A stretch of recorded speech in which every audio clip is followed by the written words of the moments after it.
Welcome back to my YouTube channel. আশা করি সকলে আল্লাহর রহমতে ভালো আছেন।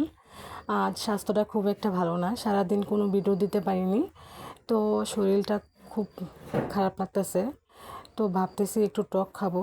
বাসায় দুটো খুব সুন্দর তাজা লেবু ছিল, লেবুগুলো নিয়ে আমি খোসা ছাড়িয়ে স্লাইস করে কেটে নিয়ে এইগুলো দিয়ে লেবু মাখা বানাবো, লেবু মাখা খাবো। তো লেবুগুলো যে কাটছি আর পুরা রুমটা মানে লেবু সুঘ্রাণে মমো করতেছে। তো লেবু মাখার মধ্যে আমি দিয়ে দিয়েছি লবণ, দিয়ে দিব মরিচের গুঁড়ো, শুকনো মরিচ ছিল বাসায় দুটো, শুকনো মরিচগুলো দিয়ে দিচ্ছি। দিয়ে আমি এখন ভালো করে মাখিয়ে নিচ্ছি। আলতোভাবে মাখাতে হবে, কারণ না হয় রস বেরিয়ে যাবে, রসটা বের হয়ে গেলে স্বাদ লাগবে না।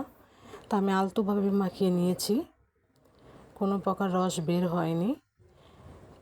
তো আমার সাথে আমার দুটো স্টুডেন্ট ছিল, ওরাও খাচ্ছে। আর ও দেখেন কি পরিমাণ যে মরিচের গুঁড়ো দিয়ে দিয়ে খাচ্ছে লেবু মাখাটা।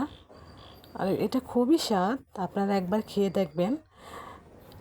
ভিউয়ার্স, আমাকে ভালো লাগলে একটা লাইক, ভিডিও ভালো লাগলে একটা লাইক করে দিবেন। আর আমাকে পাশে রাখতে চাইলে একটা সাবস্ক্রাইব করে দিবেন প্লিজ।